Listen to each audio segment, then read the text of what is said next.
Let's find a good old podcast. Drive through, no. Something to wrestle, no. Insight, no. Wrestling report? What is this?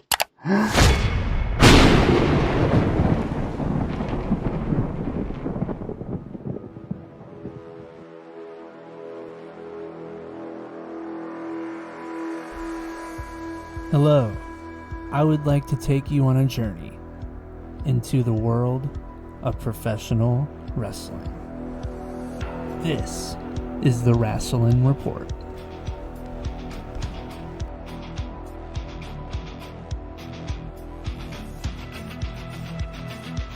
Alright, hello everybody and welcome to another episode of the Wrestling Report where I talk nothing but my passion, and that's wrestling. We have hit night 2 of Wrestlemania, the end of my 3-day straight bender of pumping these podcasts out, and the end of the phone era. The next episode I'll have a little bit better to work with. And, this night 2, man, it delivered tenfold, right? It immediately is better than night 1. I think you could ask anybody who watched it both nights, they could probably say the same thing. Night 2 overall had better matches. Were they short?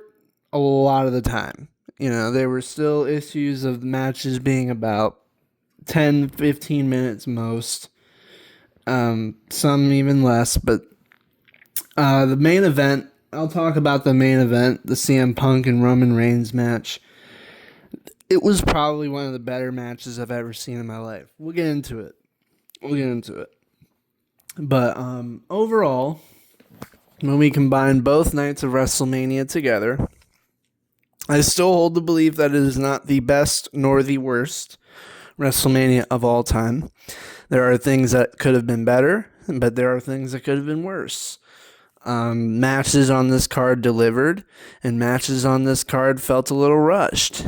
I'd say it's a middle of the pack, average, solid WrestleMania. After night 2, and after watching every single thing that this show had to offer, I would give it a 7 out of 10. I would say that it bumped its rating up from night 1 previously due to the stuff that went on tonight. So overall, I think it was a pretty good WrestleMania. Was it the best? No. Was it the worst? No. It could have been better. But with that, we'll go on ahead and kick off with our first match, and probably the one that leaves us with the most questions. And considering how easy of a layup it was on paper, what happened after this match is really what is the story here. So the first match is Wrestlemania and Brock Lesnar. The fans have been waiting for this one for weeks and months. I have been anticipating this thing for a long time, and I figured it wasn't going to last long.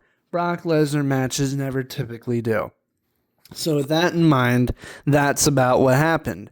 It was a quick, to-the-point match that showed both sides getting in some offense. Brock hit an F5. But what was really telling about this match was how quickly Obafemi disposed of Brock Lesnar. He hit him with one of his fall from graces, his big power bombs, and that's all it took. I figured maybe Brock would kick out of one, but all he did was hit one fall from grace on Brock Lesnar after about 5 minutes and got the win. So Brock Lesnar put him over big time. Brock Lesnar just got dominated by Obafemi for the most part at WrestleMania. And so this is going to do nothing but push Oba into the stratosphere. The crowd loves him. They were into him the whole time. He's going to be a main eventer by next year's WrestleMania, probably, right?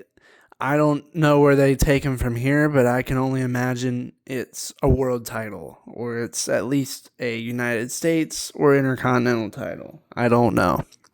But we got to get this boy some gold and quick.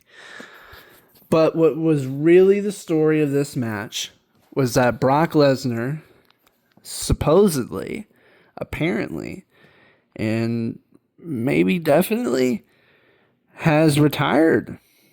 He put his boots and his gloves in the ring, like AJ Styles had done before him, like John Cena had done before him.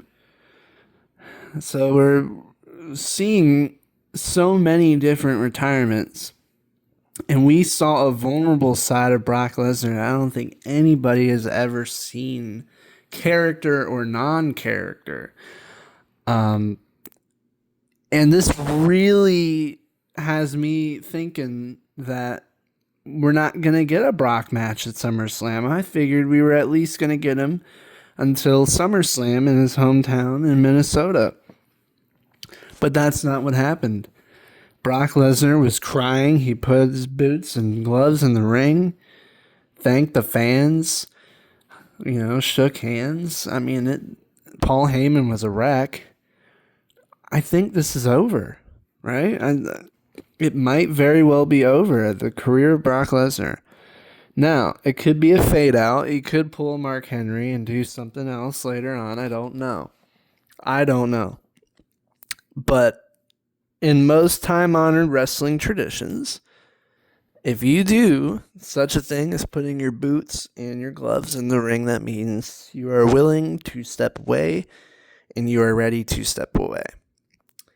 So this might have been the very last match of Brock Lesnar. And if that is the case, man, it really, I said it to myself as it was going on, it feels like a dynamic shift has just happened in the wrestling world, not just WWE, but just in the wrestling world, right? Because Brock Lesnar is already so quiet and by himself as it is. So once Brock's gone, we're probably not going to see him again.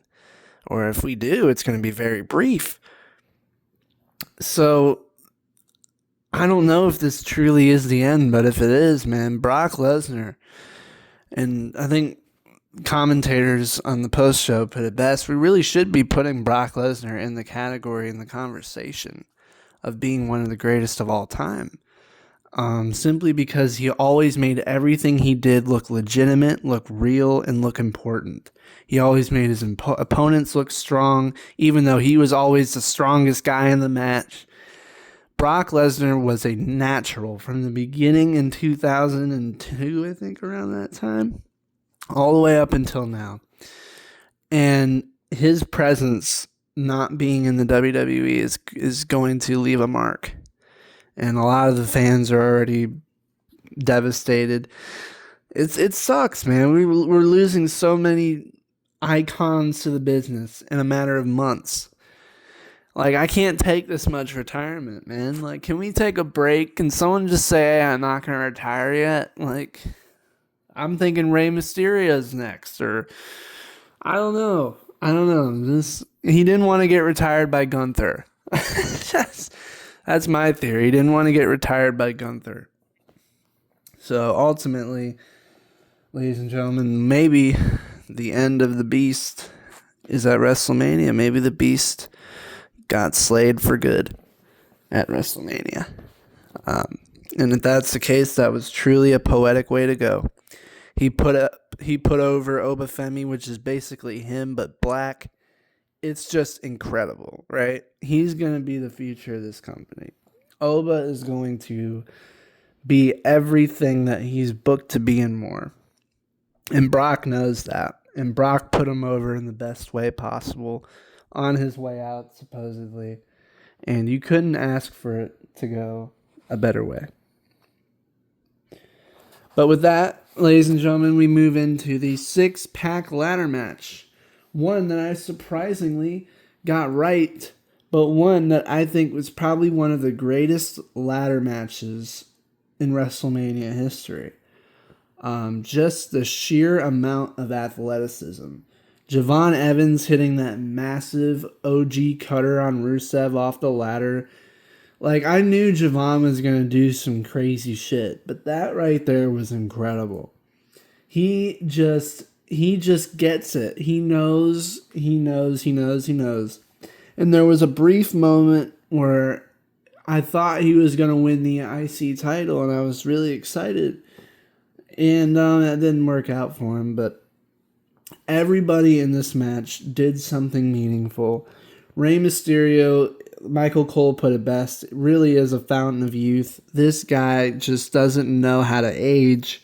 He still looks like he did when I was growing up watching him. Dragon Lee, I mean, he did his stuff with Rey Mysterio and Penta. I like the little luchador Avengers they had going on throughout the match. JD McDonough, I mean, I was never thinking he was going to win this thing, but he did his part. And so Rusev, I wasn't thinking that he got put through a ladder. Like, this thing was really something. And ultimately, at the end of the day, my prediction about WWE liking to keep their championships on their champions during ladder matches is accurate. And Penta is still the Intercontinental Champion. He has prevailed over everyone else in the ladder match.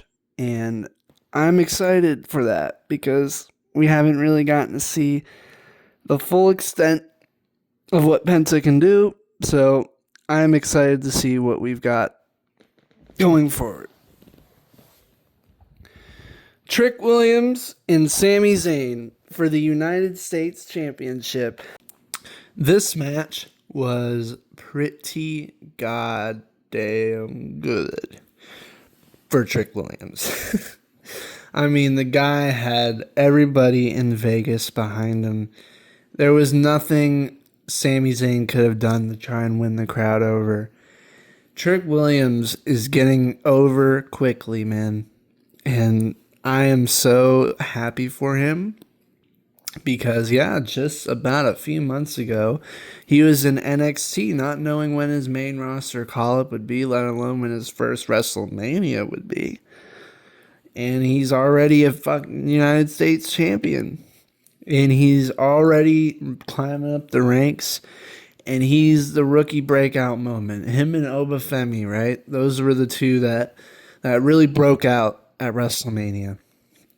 And so I'm 100% happy for Trick Williams. He's about to make that United States Championship something great. And I really, really, really, really, really, really, really hope we start to move in a different direction with Sami Zayn. Because that man needs to win a world title, right? And I think something needs to change to make that happen. He can't be the same underdog babyface he's been the last few years. Something's got to happen. So, overall, I think Trick Williams did what he needed to do. And I think he did a good job at it. He is our United States champion. And I'm excited to see what he's got with it going forward.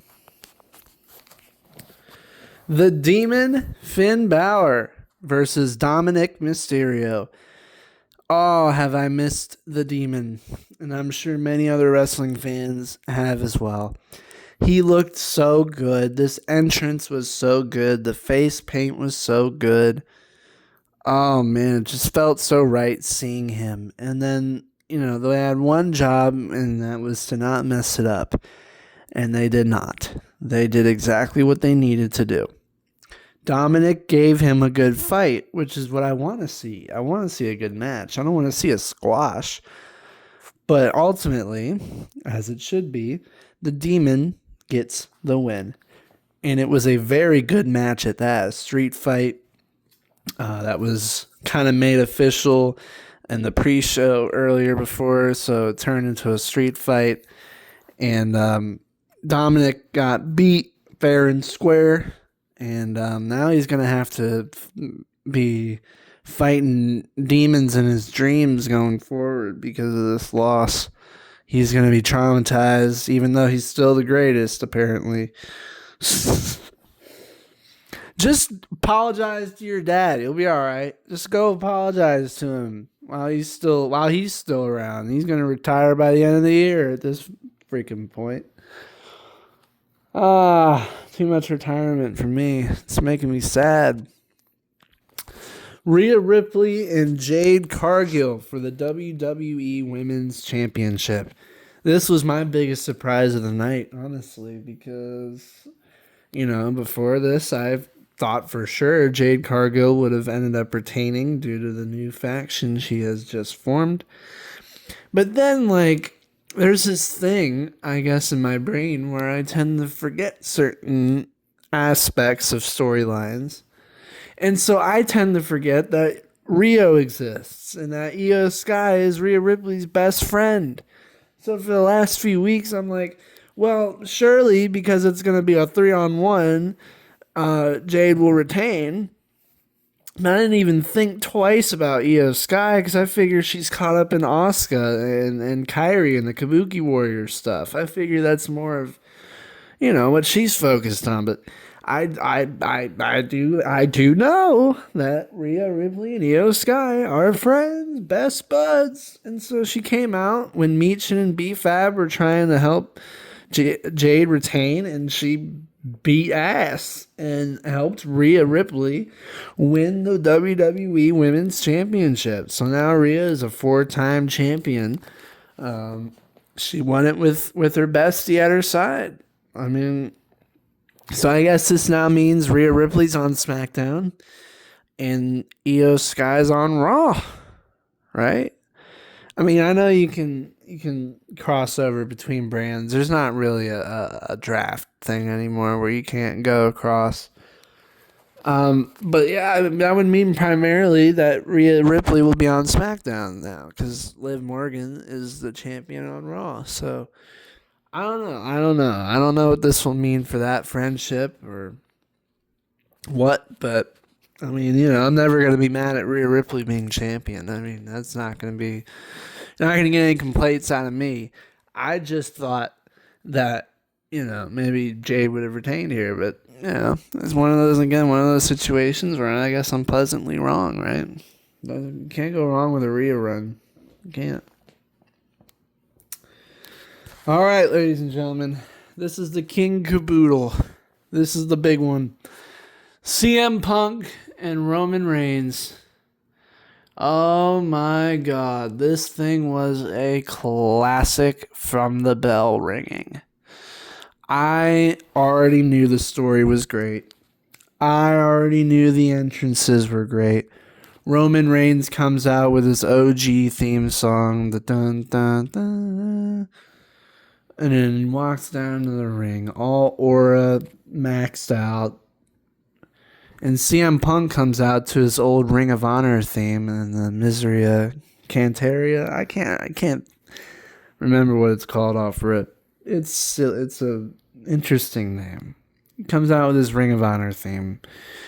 And the year before that, in 2025, he had This Fire Burns by Killswitch Engage, his other old theme song, his first WWE theme song.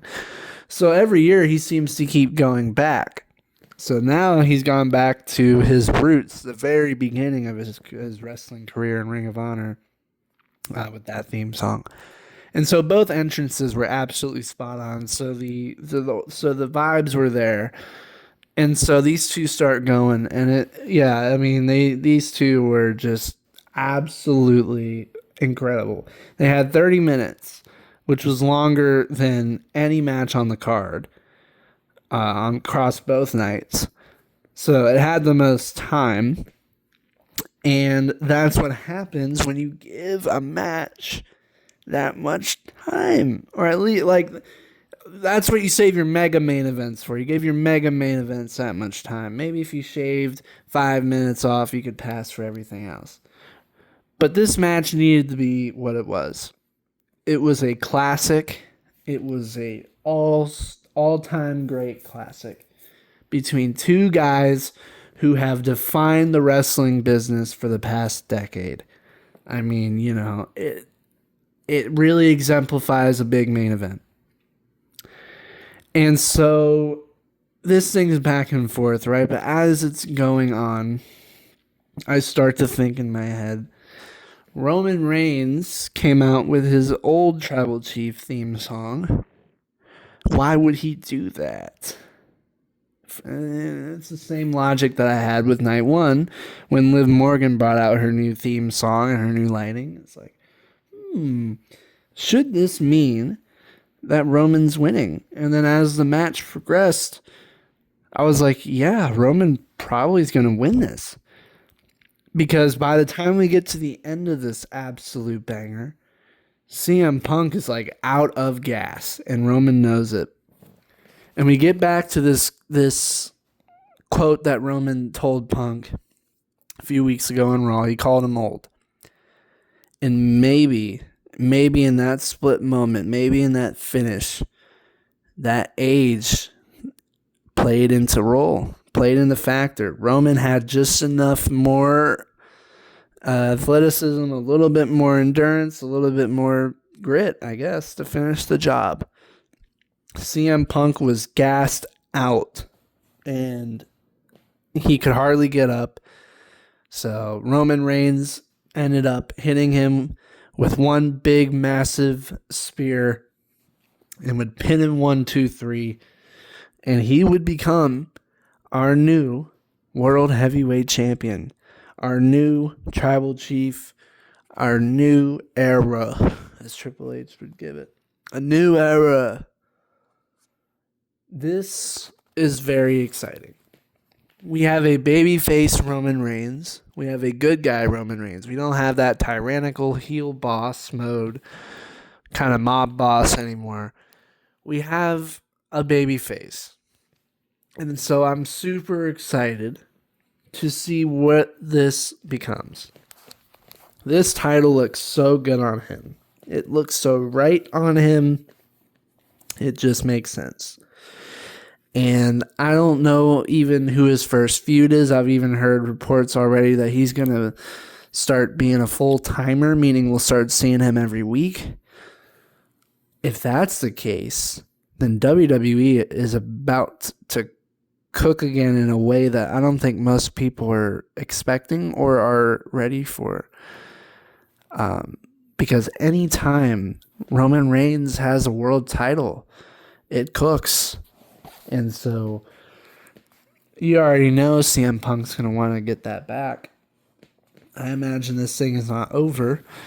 And I'm just through the moon. You know, as much as I loved Punk's reign, as much as I loved Punk himself, you know, this is going to do nothing but make everything better between the two of them. And, you know, he's eventually going to get back. Let's just be real. So overall, great way to close everything out, and the right guy won. I'm super excited to see what comes next for Roman Reigns, what comes next for the championship, and what comes next for tonight on Raw and going forward on these next few episodes of the Wrestling Report as we get ready for Backlash. Fallout pay-per-view to all this. So stay tuned, everybody. Stay tuned every week. I'd like to thank you all very much for tuning in for this WrestleMania 3-day bender. And I will see you all next week. We'll be back to normal, baby. Woo!